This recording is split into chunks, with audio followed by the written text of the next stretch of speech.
Alrighty, so today I'm going to show you guys how to mix up 25 grams of natural henna powder.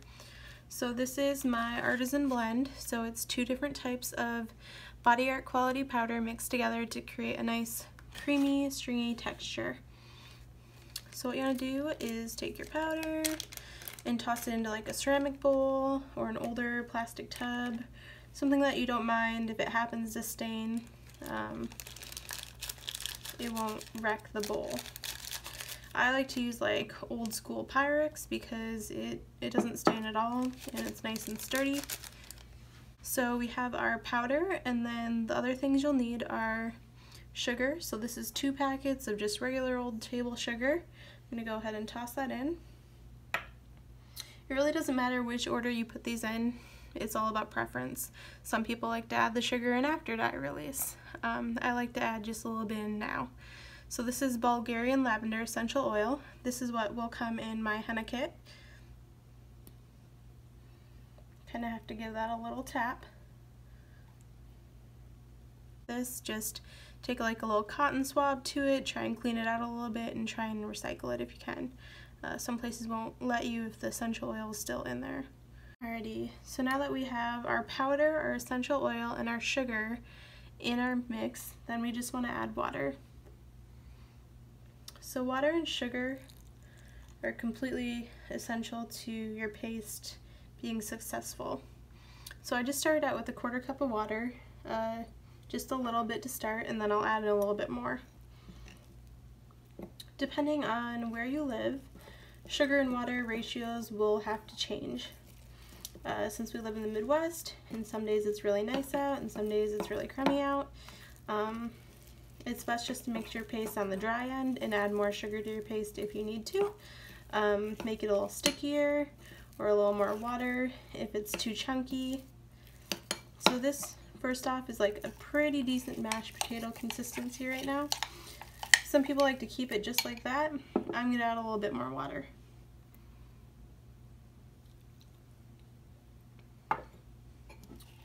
And water is like totally a preference thing. So I say to start out with like a 1/4 cup, but then after that just mix to texture. You really got to mix it up to get those clumps to kind of dissolve out.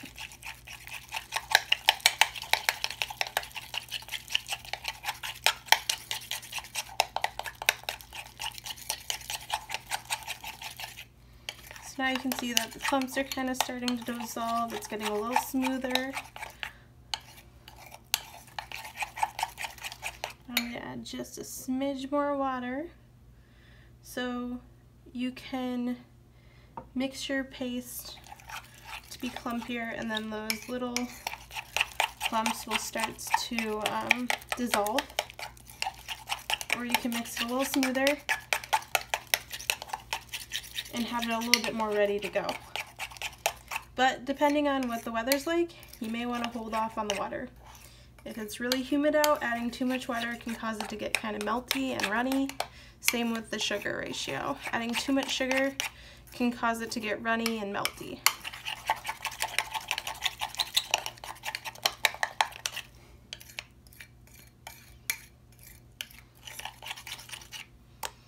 If you have a mixer at home and you don't want to do this by hand, you can use a mixer.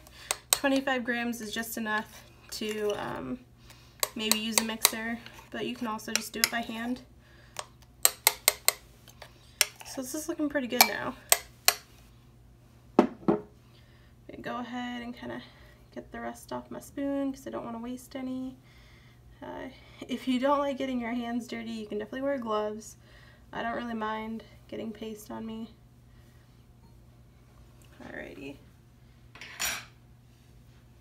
So now what you want to do is leave this and let it sit for 3 to 4 hours at about 70 degrees if you want to use it that day, and then add water in to make it smoother and a little thinned out, or you can add more sugar in to thin it out depending on what climate zone you're in. After that, if you're traveling and you don't have time to like check on it throughout the day, you can also just leave it in the fridge. Leaving it in the fridge overnight pretty much ensures that it's going to dye release perfectly. If you're really on the go, then you can also just mix it in your carrot bag, which is a little more difficult, but it's definitely doable. You just kind of have to crunch out those clumps with your hands. Okay, so I don't actually have any saran wrap at the moment, so I'm just going to use a plastic bag. If you want, you can just cover it with saran wrap. If you don't have saran wrap, a plastic bag just does fine.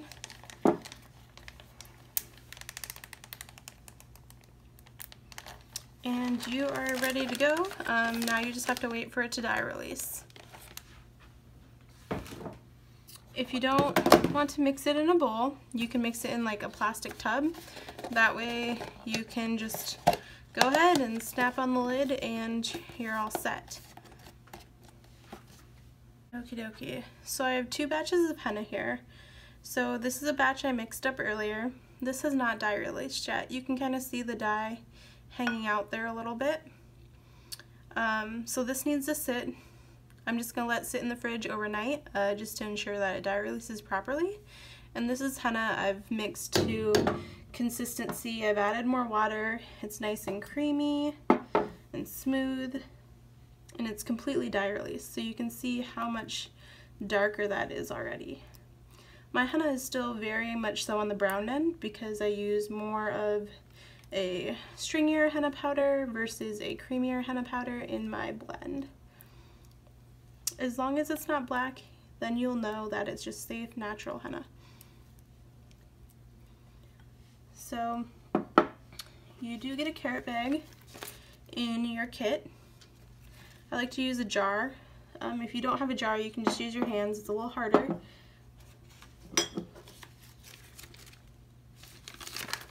Or if you're on the go, you can like ask for a plastic cup at a gas station or a coffee shop. I like to make sure this is nice and clean so the henna doesn't catch while I'm filling.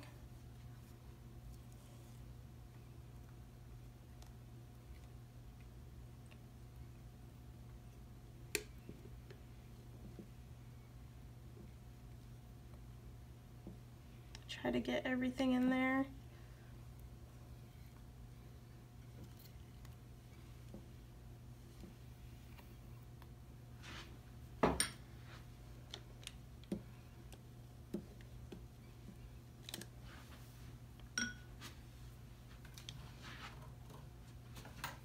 Alrighty, now that I have my henna in my carrot bag, I'm going to go ahead and wrap this up. So I like to kind of squeeze that little bit of powder, a little bit of paste down. And then I kind of use my thumb and my index finger and squeeze the rest down, and I hold it just like this, and I twist the bag. You get a nice big rubber band in your kit. Oops, just don't get it caught around your ring. And then tie that up. Make sure this is nice and tight, that way it doesn't squeeze out the bottom.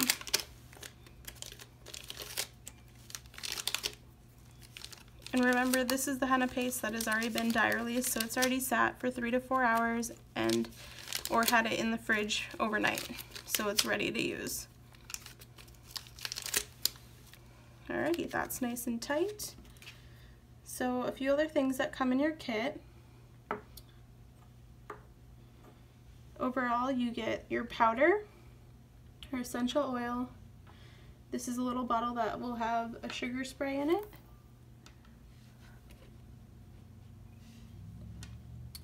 So your essential oil, your sugar spray.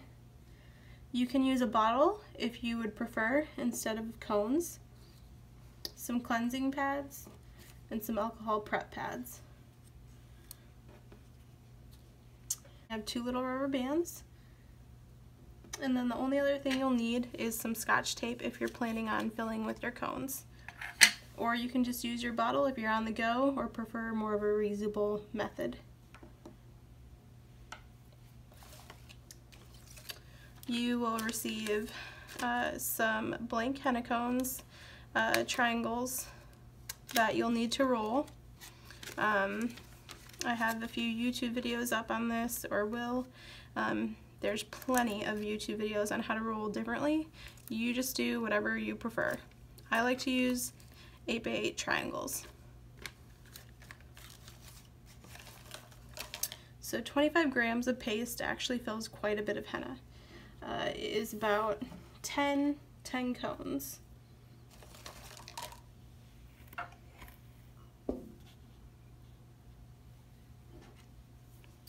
So just snip the end of this guy off. You don't want to cut it up too high or too low. That way you can get it all the way down to the bottom of your cone. So I have some empty cones rolled already. And I leave about 1 inch of room at the top, and I push my bag against that to get a nice clean fill.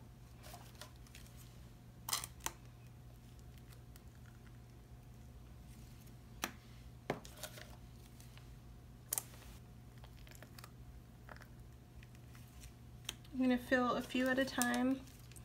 That way I can seal them all and show you a couple different ways.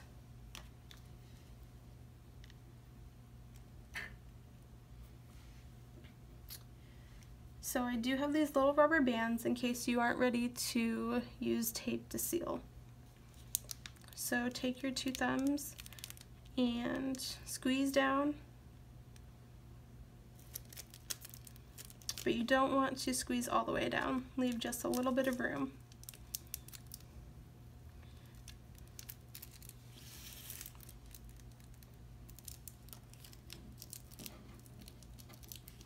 This is how I prefer to roll my cones and seal them. You can do it really any way that works for you. So I got about 1 inch of clear Scotch tape prepped and ready to go. And then you just want to roll it and you're good to go. That should probably be a little tighter, but I'll do that on the next one. So squeeze.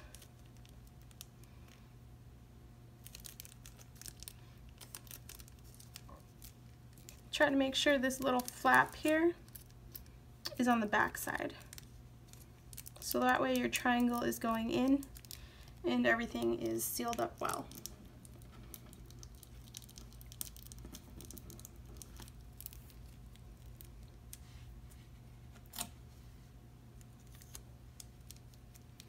Alrighty, now you have 2 cones ready to go, and as you can see, it isn't squeezing out the end of those yet, but it is still nice and filled. There's no air bubbles.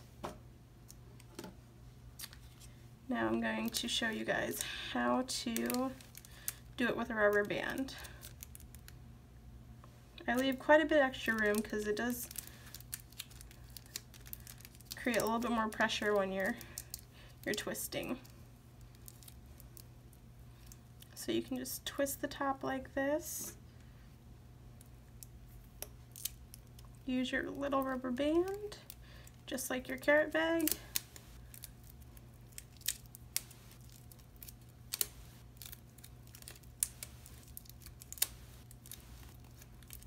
And your cone is ready to go.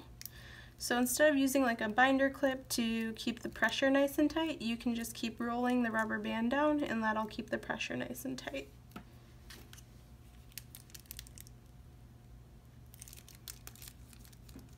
Again, make sure this little flap here is kind of tucked into the inside.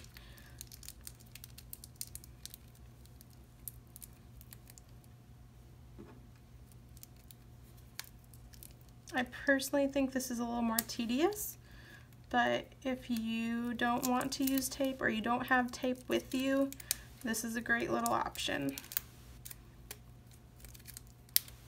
Or if you prefer more reusable items, this is a great way to go. Alrighty, now you have 4 henna cones filled, and you still have this much paste left over, so you're going to be able to fill about 9 to 10 cones. Or you can fill a few cones, and then take our little bottle here. You may want to mix this paste a little runnier, or add a little more sugar to it. But just go ahead and fill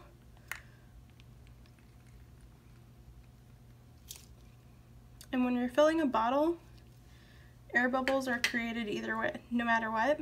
So you just kind of have to keep tapping them out like this. This top actually comes completely off. So just tap that down because you can see there's still some air in there.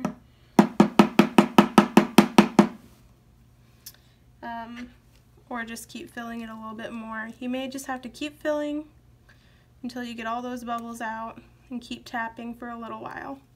If you get bubbles while you are applying henna, make sure to just keep tapping while you go. That'll really help get those bubbles out of your bottle.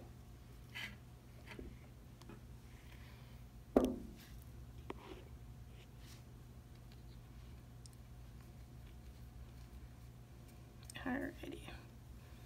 Okey-dokey, your bottle's full. So now you have cones, a bottle, and there's still a little bit left over. You can decide what to do with that. You can keep refilling your bottle with the carrot bag just like this as you go. You can freeze this or put it in the fridge.